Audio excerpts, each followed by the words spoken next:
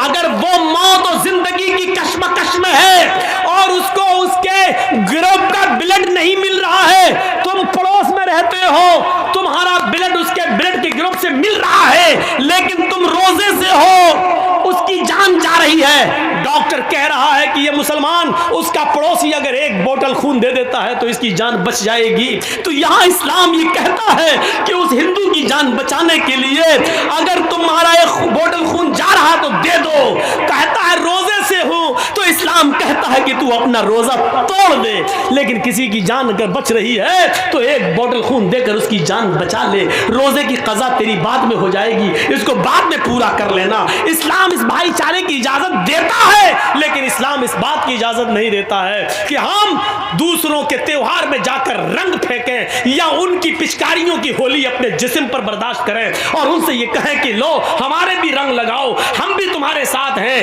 لو, وہ ہماری مسجد میں اگر نماز پڑھنے آ جائیں تو اس کا یہ مطلب نہیں کہ ہم بھی ان کے مندروں میں ہاتھ جوڑ کر کھڑے ہو جائیں ان کا ووٹ پانے کے لیے. اسلام اس بات کی اجازت ہمیں بالکل نہیں دیتا ہے. میرے بھائیوں, یہی ہمیں سوچ اپنے اندر پیدا کرنا ہے. اسی سوچ کو اگر ہم نے اپنی سوچ بنا لیا کہ اپنی سوچ قرآن و حدیث کے مطابق ڈھال لی تو میرے بھائیوں, اب دیکھیے سوچ ہے نا, آج پوری تقریر سوچ پر ہی ہو رہی نا. ہمارے ہاں کیا ہوتا, ہم جتنی نمازیں پڑھ رہے ہیں دن پہ دن غریب ہوتے جا رہے ہیں. مولانا صاحب یار آپ تو کہتے تھے اللہ والے بن جاؤ برکت ہوگی, ہم تو جتنی نماز پڑھ رہے ہیں روزہ رکھ رہے ہیں اللہ تعالیٰ ہمیں اتنا ہی آزما رہا ہے. ہمیں تو دیکھیے پہلے کتنا پیسہ تھا, پیسہ ہی نہیں ہے, میرا بچہ بیمار رہتا. یہ ہماری سوچ ہو گئی. ہم جتنی عبادت کر رہے ہیں ہمیں اتنی غریبی آ رہی ہے, یہ ہماری سوچ ہے. اللہ کے رسول کے زمانے میں ایک صحابی ایمان لائے, پہلے وہ کافر تھے, اسلام لائے, ایمان لائے, انہوں نے نماز پڑھنا شروع کی. جب نماز پڑھنا شروع کی تو ان کو خوب برکتیں ہوئی, خوب مال و دولت ان کو ملنا شروع ہو گیا.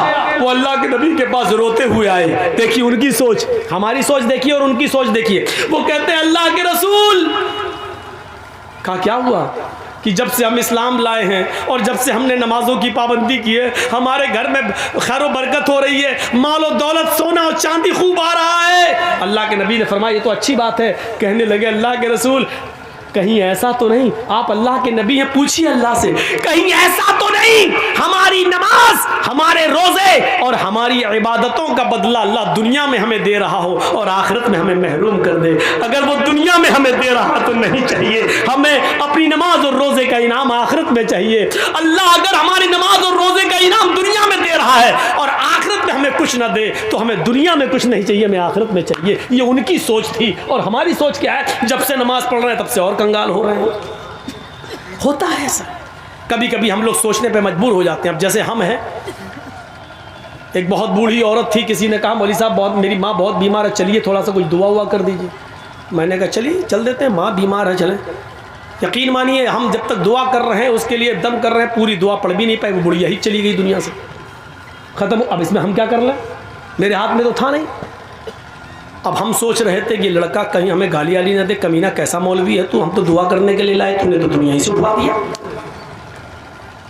لیکن الٹا ہوا, ہم سوچ رہے تھے یہ اور وہ الٹا ہوا. اس نے کہا کیا مولانا ہے ماشاء اللہ. ہم نے کیوں, تمہیں اپنے ماں سے محبت نہیں دی؟ ارے کون کہتا ماں سے محبت نہیں دی؟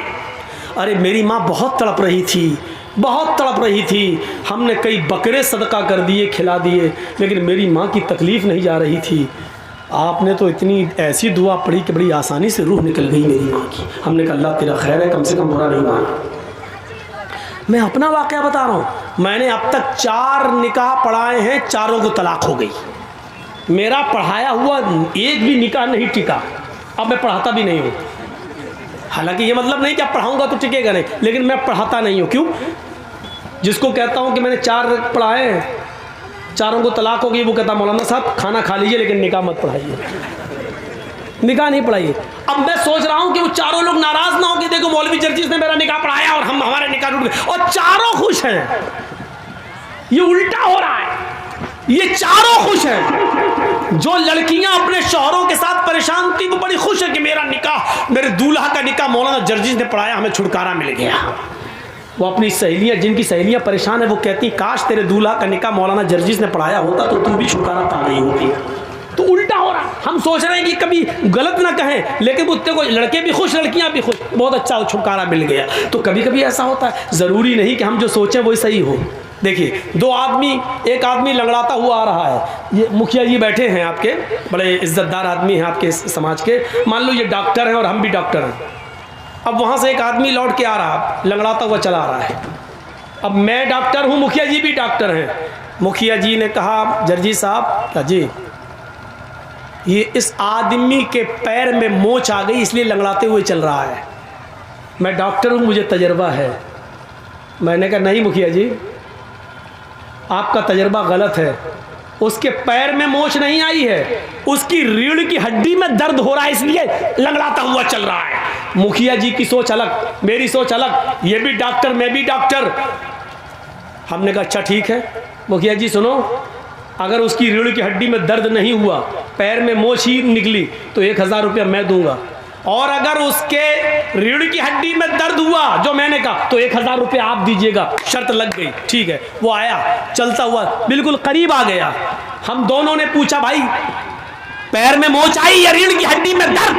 وہ کہتا کچھ نہیں، کچھ نہیں، نہ موچ نہ ریڑھ کی ہڈی میں درد. ابے پھر تو لنگڑا کے کیوں چل رہا تھا؟ اس نے کہا میری پیر کی چپل ٹوٹ گئی تھی اس لیے میں گھسٹ گھسٹ کے چل رہا تھا. اب دیکھیے دونوں کی سوچ الگ ہو گئی. مکھیا جی ڈاکٹر ہیں، کہہ رہے ہیں اس کے پیر میں موچ. جرجی صاحب ڈاکٹر ہیں، وہ کیا کہہ رہے ہیں؟ نہیں، اس کی ریڑھ کی ہڈی میں درد. دونوں کی سوچ غلط. ان کا تجربہ بھی فیل، میرا تجربہ بھی فیل. اس لنگڑے نے کیا خود آگے کیا کہہ دیا؟ نہ موچ نہ ریڑھ کی ہڈی میں درد. ابے پھر کیوں لنگڑا کے چل رہا تھا؟ ارے میری تو چپل ٹوٹ گئی تھی اس لیے گھسٹ گھسٹ کے چل رہا تھا. نکلا کیا؟ کھودا پہاڑ نکلی چوہیا. دونوں کے پیسے بچ گئے. تو کبھی کبھی سوچ ایسی بھی ہوتی ہے. سوچ، اسی لیے قرآن نے کہا ہے بنا تحقیق کیے ہوئے کبھی اپنی زبان سے کوئی لفظ مت بولو. اذا جاءکم فاسق بنبأ، جب تمہارے درمیان کوئی سماج کا برا آدمی کوئی بری خبر لے کر آئے، کسی کے بارے میں کہ فلاں ایسا کر رہا تھا، تو ایک دم اس کی بات مت مان لو بلکہ تحقیق کر لو. آپ کو معلوم ہے امام اوزاعی رحمۃ اللہ علیہ بہت بڑے بزرگ گزرے ہیں. ذرا دیکھیے ان کے گھر میں ان کی بیوی سے ملنے کے لیے ان کے گاؤں کی ایک عورت آتی ہے اور صبح صبح دروازہ کھٹکھٹاتی ہے. امام اوزاعی رحمۃ اللہ علیہ فجر کی نماز کے بعد قرآن کی تلاوت کر رہے تھے چٹائی پر بیٹھ کر. انہوں نے دروازے پر دیکھا کوئی آیا ہے، دروازہ کھولا تو سامنے گاؤں کی عورت کھڑی ہے. پوچھا کیسے آئی ہو بہن؟ اس نے جواب دیا آپ کی بیوی سے ملنا ہے.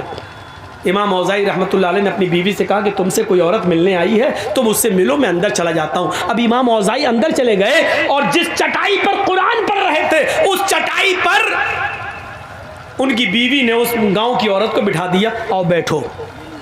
وہ عورت جیسے ہی جو گاؤں کی ملنے آئی تھی جیسی بیٹھی چٹائی پر، اس کی پیچھے سے جو شلوار، یہ جو تھمس ہوتے ہیں ہپ کا حصہ، یہ پورا بھیگ گیا. جیسی بیٹھی وہ پوری شلوار پورا کپڑا اس کے جسم سے چپک گیا، بھیگ گئی. وہ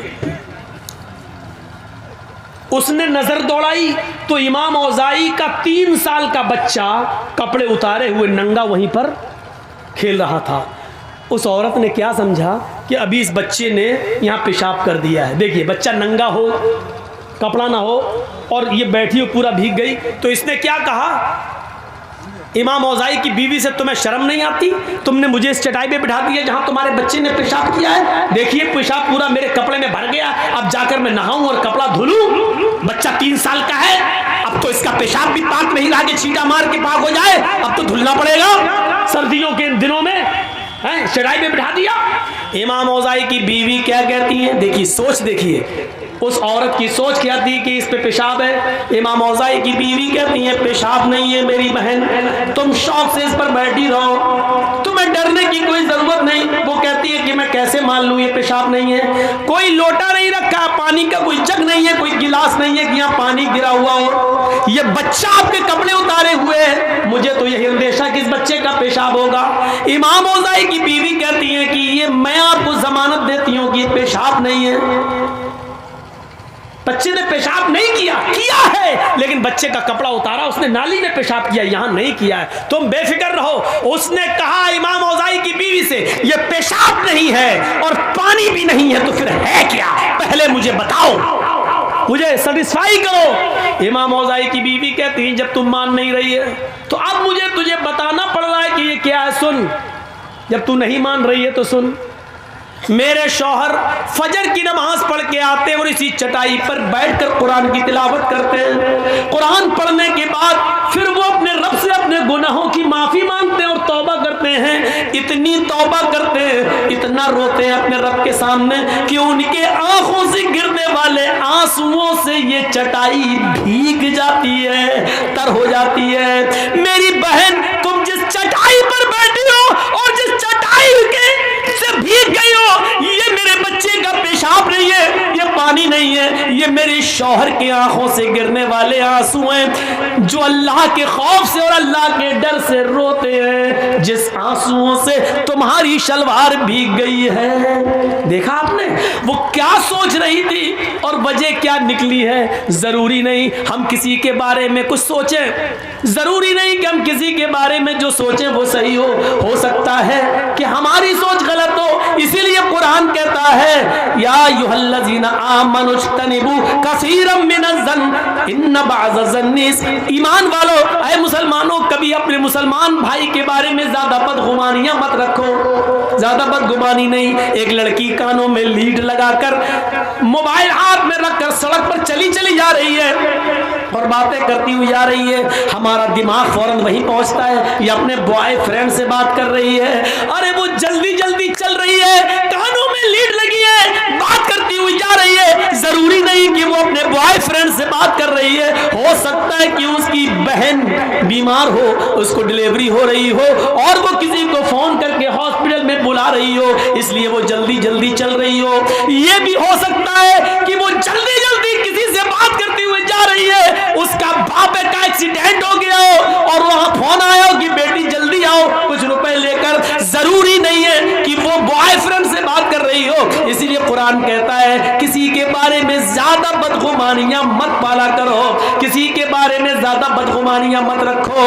کسی کو تو سوچ دیکھیے ہماری سوچ کیا ہے اور اس کی سوچ کیا ہے. میرے بھائیوں، سوچ کو بدلنے کی کوشش کرو، سوچ کو بدلو، سوچ کو. میرے بھائیوں، مولانا جرجیس اور مکھیا جی کی بنتی نہیں. ایک مثال دے رہا ہوں، مولانا جرجیس کی اور مکھیا جی کی بنتی نہیں ہے، آپس میں ناراضگی ہے. نہ یہ مجھے دیکھنا چاہتے نہ میں ان کو دیکھنا چاہتا ہوں.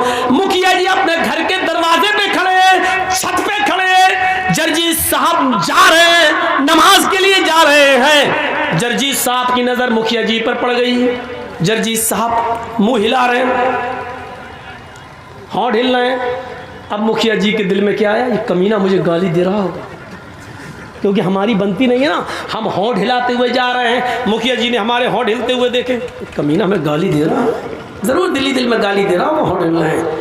مکھیا جی کی یہ سوچ صحیح بھی ہو سکتی ہے، لیکن یہ سوچنے کا پاور اور حق اللہ نے نہیں دیا ہے. ہو سکتا ہے جرجیس صاحب کی مکھیا جی سے آنکھیں لڑ گئیں، جرجیس صاحب مکھیا جی کو گالی نہ دے رہے ہوں. یہ بھی تو ہو سکتا ہے کہ وہ نماز پڑھنے جا رہے ہوں اور وضو بنا کے گھر سے نکلے وہ وضو کے بعد کی دعا پڑھ رہے ہوں. یا یہ بھی تو ہو سکتا ہے کہ وہ سبحان اللہ اور الحمدللہ کہتے ہوئے جا رہے ہوں. کچھ بھی ہو سکتا ہے. اسی لیے قرآن کہہ رہا ہے یا ایھا الذین آمنوا اجتنبوا کثیرا من الظن ان بعض الظن. ایمان والو، تم کسی کے بارے میں زیادہ بدگمانیاں مت اپنے دلوں میں پالا کرو. بہت سی بدگمانیاں انسان کو بہت بڑا گناہگار بنا دیتی ہیں. ہمیں کسی کے بارے میں بدگمانی پالنے کی ضرورت نہیں ہے. اپنے دل کے اندر اپنے دلوں کو صاف رکھو, اپنی سوچ کو بدلو. میں سمجھتا ہوں شاید اب اتنے کم لوگ رہ گئے ہیں کہ یہ میری زندگی کا پہلا ریکارڈ ہو کہ اتنے کم لوگوں میں نے کبھی تقریر کی ہو. میرے بھائیوں, تقریر کے لیے 1 گھنٹہ کافی تھا. مجھے تو مکھیا جی نے کہا تھا کہ 10 بجے آپ کو ٹائم مل جائے گا, لیکن 12 بجے مجھے بٹھایا گیا. مجھے معلوم تھا کہ 12 بجے کے بعد ہی ٹائم ملتا ہے. اگر آج مل جاتا تو واقعی میں بڑی تعریف کرتا. آج یہ سوچا تھا کہ بہار کی سرزمین پر 10 بجے ٹائم یہ پہلی مرتبہ مجھے مل رہا ہے. اگر 10 بجے ٹائم دیتے تو میں واقعی تعریف کے جملے بولتا اور کہتا کہ آپ نے ریکارڈ توڑ دیا, لیکن آپ نے مجھے 12 بجے ہی ٹائم دیا, اس لیے آپ اس تعریف کے حقدار نہیں رہ گئے ہیں. آپ نے وہی ٹائم دیا جو ہمیں عام جلسوں میں ملتا ہے, وہی ٹائم دیا. اب میں بھی تھک چکا ہوں اور میرا کل پروگرام کافی دور ہے, مجھے نکلنا ہے. اللہ رب العالمین سے ہم دعا کرتے ہیں کہ بارے الہ ہماری خطاؤں کو معاف فرما دے, ہماری سوچ کو اسلامی سوچ بنا دے, ہمارے اندر تقوی پیدا فرما, ہمارے اندر پرہیزگاری پیدا فرما دے, ہمارے گناہوں کو معاف فرما دے, ہمیں آپس میں بھائی بھائی بن کر رہنے کی توفیق عطا فرما. جب تک تو ہمیں زندہ رکھ, اسلام کو زندہ رکھنا. جب ہمارا خاتمہ ہو تو ایمان پر ہمارا خاتمہ فرمانا. وما علینا الا البلاغ المبین وآخر دعوانا الحمد للہ رب العالمین. السلام علیکم ورحمۃ اللہ وبرکاتہ. مدرسے کا جو تعاون مزید کرنا چاہیں وہ کر سکتے ہیں. مدرسے آپ کے تعاون